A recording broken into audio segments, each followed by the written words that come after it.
Hello Guardians, it is Ebontis. It is March 17th. Happy St. Patty's Day to everybody. Xur is on the EDZ in Winding Cove up here on his little cliff ledge, and it's going to be a quick video because all the armor is terrible. The exotics are good, we'll get to those last, but the legendary armor, I think it's one of those weeks where it's like kind of a bug and everything is in the 50s. It's like a collections roll. Basically all the legendary armor, if you want it for cosmetic purposes for transmog, you can get the Pathfinder set, which is kind of cool, but as for stats, they're all terrible. The class-specific swords, so Titan, Warlock, and Hunter, you all will see a different sword. None of them are god rolls, I would say, so you can probably not worry there. Threat detector, Wellspring on a grenade launcher. That's not exciting. You do have a Deafening Whisper. If you don't own a Void Waveframe, you probably should own one. But the new one that drops from, like, World Drops, I think it's called, like, Harsh Language or something like that, can get some really good rolls. You can get Repulsor Brace, you can get Destabilizing Rounds. Really, really good rolls on that new one. So this will get outshined quickly, so don't feel like if you miss it, it's not a big deal. If you don't have a Solar Glaive, though, this is the only one that's generally going to be available outside of a raid. It's got close to melee, which is a good perk. So this is one you might want to buy if you did miss the seasonal one previously. Ikelos SMG, there are much better. Tap the trigger's not bad for PvP, but you can eventually, you used to be able to get this one crafted, so if you missed it, I'm sorry, but this is probably not going to be a god roll either. Feeding Frenzy and Quick Draw, nothing exciting. Fragile Focus and Surrounded, not really a combination of perks that works well. When it comes to Dead Man's Tale, you've got Outlaw, Composite Stock, and Corkscrew Rifling. And Outlaw's okay, but not really going to be exactly what you're looking for here for the specific god roll. Rangefinder on a Hawkmoon. Now, this could work in somebody's favor. You've got Arrowhead Break for recoil and handling. Rangefinder give you that actual range boost you're looking for. The decrease in handling and increase in handling kind of net to zero, so really just getting a little stability in range. There's probably a better god roll. Wouldn't worry about that one either. Big ones are the exotics. The Warlocks, you have a 67. Now, the problem is it is a 67 that may as well be a 48 because you've got 22 in mobility, lacking in recovery and resilience. Extended Chaos Reach is more of a PvE thing.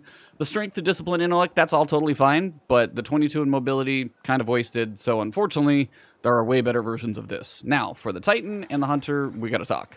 Titan, you've got 17 resilience, 11 recovery. This is based around super. More orbs from supers, casting barricade heals. So all in all, pretty nice little like group one. So if you are doing anything based around like a super build, 21 in intellect, you got resilience, some strength, recovery, a pretty solid roll here for Crest of Alpha Lupe. So if you don't have it, you probably would be hard pressed to beat this one for a little while. And then for the Hunter, you got a 68 Lucky Raspberry. Now, this may not be everybody's favorite exotic, but if you're ever going to use it, 68 total with 14 mobility. You got some resilience, decent recovery, 21 in discipline for those grenades, and then the 10 in intellect could, you know, be give or take, but a total 68, this you do not want to miss. Like, I don't care if you don't even have a Hunter, buy this and put it in the vault. It's like, this is a must buy. Titan is also very good. It's probably going to be one you wouldn't beat, like in, you know, farming rolls for probably quite a while as well. Sadly, the Warlocks, if you don't own the exotic, you can test it out, but the stats on it kind of suck. All the armor sucks, the legendary weapons, nothing exciting. Waveframe, you can get this one outdone, but Solar Glaive, if you want one and you don't have one, could be a way to pick one up. Finally, you've got Lord of Wolves. Nice little solar shotgun. It's been nerfed and buffed and all over the place. I don't think it's in the best place right now, but if you don't own it, you could add it to your collections. That's basically it for Xur, though. So, not really a big, deep breakdown on the armor this time because all of them are terrible in the 50s, but if you want them for transmog, you can. I will probably not be playing too much this weekend, but one more thing I must cover with you guys is Trials.